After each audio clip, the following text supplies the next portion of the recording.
What's up everyone, Chef Dave back with another cooking video, and it's been a minute since I did the actual cooking video, I know, but I'm gonna try to make more time, especially in the new year. But I want to do a couple fun videos, especially things that I find interesting and hopefully you do as well.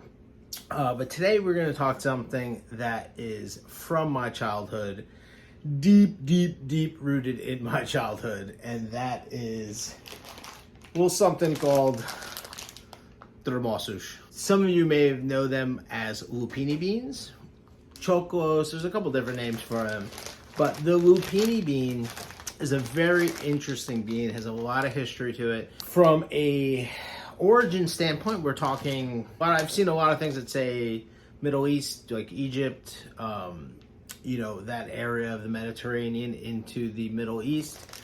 So North Africa, Middle East, I guess you would call it. They were widely spread by the Romans, actually, during the Roman Empire, which, took hold of North Africa.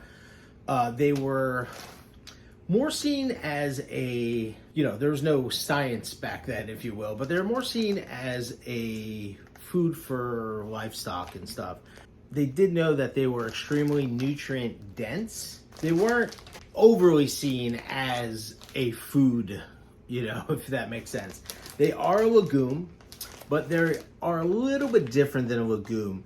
Now, again, from a nutrient standpoint, crazy high. I think it is the only zero carb bean, extremely high in protein and I believe some other vitamins and minerals. I'm not a scientist either. I just know that they're crazy nutrient dense.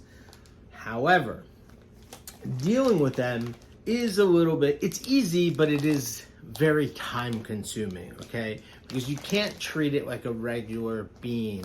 There are alkaline components in Lupini beans that make them extremely bitter to the point of even toxic. Although it's super easy to remove that aspect of it, and what you have left behind is this beautiful kind of dense, flavorful bean that you pop out of the skin and you just munch and munch and munch.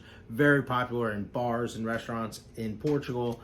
We've always had them growing up. When I was a kid, they were always in the refrigerator. It's one of those things you always have. And my parents have been making them forever. So they're really easy to make. But like I said, you gotta take the time and do the steps in order to get the results you need. Step one is getting your Lupini beans. Now, I know they are sold on Amazon. I got mine directly from Seabr's Market in Newark. I suggest going there and looking into the market because it's one of the best markets around in Newark, especially for Portuguese goods. But the first thing we do with our dry Lupini beans is we soak them for 24 hours. So I'm gonna do this actually in a pot because I'm gonna leave them right out on the counter. So we're gonna pop them open. Got a knife here, perfect. All right, there's probably about a quart and a half, quart and change, 5 cups. Let me see what the weight is on this. 1.7 pounds, so just under a kilo. You can make as much as you want. Because it takes so much time, I do usually make them in like a kilo batches. Here we have, right there. We're gonna fill this right up with water. Well, I'll top this off. Well, before I top it off, I just wanna show you something. So these beans, beans in general, like to float because they are dry, right? So anything you see throughout the course of the days, anything ripped apart, gross, skins, you're gonna pick out, but you want to get your hands in there or spoon, whatever, and stir them because dry beans love to float. Now, if they float, they will not soak properly. Okay, so you wanna make sure everything is sinking down. That's it. 12 hours, I'm gonna change the water. All right, there you have after 12 hours of soaking. They're looking really good. You can see, I don't know if you can see it clearly, but you can see there's still a little bit of wrinklage on a couple of them. Not too many, just a little bit. And so now we'll change this water out, strain it, and put fresh water in. And then we'll cook them later on tonight. All right, so we've soaked our beans here for our 24 hours. These are actually 36 hours. I changed the water again because I ran out of time last night. As you can see, they are full, not wrinkly at all. They're just really beautiful. That's exactly what you're looking for. Do not want to cook them in the same water you soak them. Not a really good habit. By changing the water out, it does help with the gassy effect that beans can give you. So we're going to strain these out and we're going to cook them in this pan. I prefer a wider surface because I don't love when the beans are piled on top of each other. The wider, more single layer you can get, the better. You got them strained. Boom. There you go. A little water behind. Don't worry too much about it, but all right. Plenty of water. Okay. This way they have enough room to cook. Perfect. Beautiful. All right. We're going to put this on high. Uncovered. We're going to let this come to a natural boil. As soon as it boils, we're going to drop it down to the simmer. We're going to cook it for 1 hour. We'll bring you back. All right. We're just about coming to a boil. Now, some people, I don't know if you have to do it or not, but some people like to remove some of the scum that's on top. We definitely can. It's definitely important with like chickpeas and things like that, and even regular beans. I don't know what the rule of thumb for chechis or lupini beans are. I guess if I do it for one, I'll do it for the others. Now we're just about a simmer. We're going to drop it down to more of a medium heat. We want to maintain this gentle purr, if you will, for 60 minutes. So our timer is going to start now. All right, so it's been an hour. The water got, right to the bean line. I think they need a little bit more time. They're almost ready, but I think that it needs to be a little less snappy. Almost there.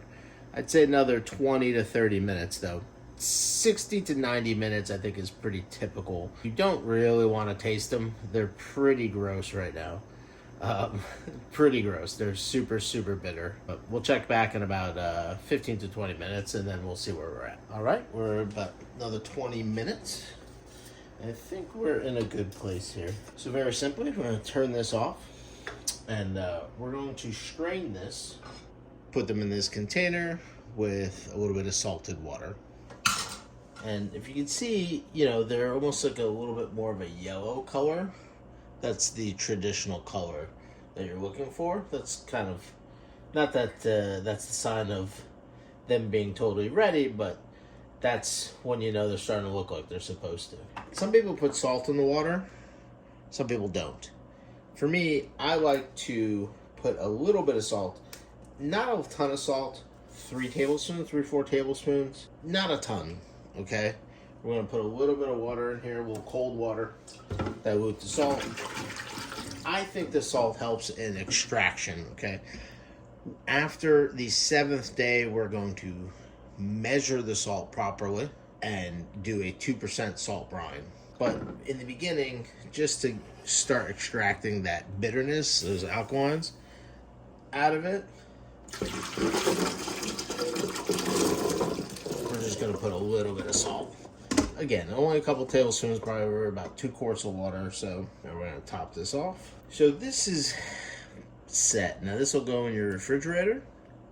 Now you can change water once a day. You can change it twice a day. I like to say change it when you remember. You obviously want to do it at least once a day. The more times you change the water, the faster they will be ready. They definitely won't be ready before 4 days, probably 4 to 5 days. Probably the first day where I really taste them. But if I taste the water here, it's like the barely bit of salinity to it. To me, this is the extraction method. This is not the seasoning method yet. This is, you're putting in a little bit of salt to extract that bitterness, and by tomorrow the water will be kind of bitter, and then you'll drain it off, fresh water. You'll do that at least once a day for the next 5 days, and then that's when you can start to taste. Usually it takes 7 to 10 days. So 5 days I think you can taste. Won't be ready probably till the 7th day at the very earliest. Here we are on day 8 of these soaking. We're going to give them a try. They were pretty much almost ready yesterday when I changed the water. Again, you just change the water constantly. And yeah, all the bitterness is gone. Yep, all the bitterness is gone. These are ready to drain and then sit in their final 24 hours of the proper salinity. To me, proper salinity is 2%. If you like them a little less salty, that's okay. You can do less. You can do 1%. It's fine. Once you go below 1%, I think you lose a little something. 2% to me is ideal. All right, so what we're going to do, we're going to strain these off. Boom. These are ready. Here we have 3,000, exactly 3,000 grams of water, and we have 60 grams of salt, which is 2%. Okay, I'll give this a stir to dilute everything. Doesn't take much. I use a pretty fine sea salt. Now we're simply going to pour this over this.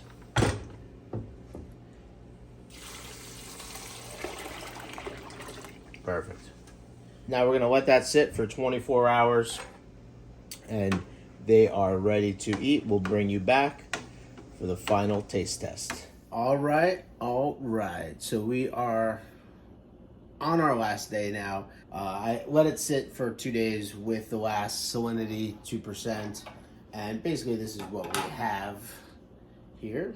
Looks just like normal, but they're ready to go. So I just wanted to go over how we usually eat these and what you can do with them for yourselves. So traditionally speaking, we usually just store them in water, in the 2% water. We put them in a bowl like this, and usually it's served with another bowl or plate next to it. When you eat them, a lot of times you just slip them out of their skins and you don't eat the skin. From this point, however, you could marinate them in any other way. You can put olive oil, chili flake, kind of whatever you want, and then let them marinate that way. Because now their salinity is set inside and they're good to go. How you eat these guys, and these are some of my favorite snacks. It has this little, almost like a nipple here on the top, and you just, traditionally speaking, you can just give that a little bite so you expose the top, then you just squeeze from the back right into your mouth. Whoop. And there you have it. Fun snack, definitely a drinking snack, and these you can toss. Now I like to just pop them in. I eat the whole thing when I do it. However, be warned, because let's just say this skin is full of fiber, okay? And the aftermath can be deadly. So if you don't want that kind of problem, definitely don't eat the skin. If you don't care, then you can pop the whole thing. It's up to you. These are just the best. They're a fun snack. I personally have only ever eaten them like this. I've seen them marinated and stuff. Definitely something that can be done, but I'm cold beer and a bowl of these, and it's just go time. It's fantastic. Lots of fun. Great for, your next get together where you're sitting around the table. This isn't a walk around food, if you will. This is very much you're standing at a table, sitting at a table, drinking some beers, wine, whatever you like, and you're just throughout conversation, you're just popping them, having a great time. Try them for yourself. You will not be disappointed. I absolutely love them, and I think you will too. Thanks for joining me, everyone. I hope you enjoyed this recipe. If you did, there's plenty more on the YouTube channel to check out, and there's plenty more coming, so be ready. Until then, we'll see you on the next one. Peace.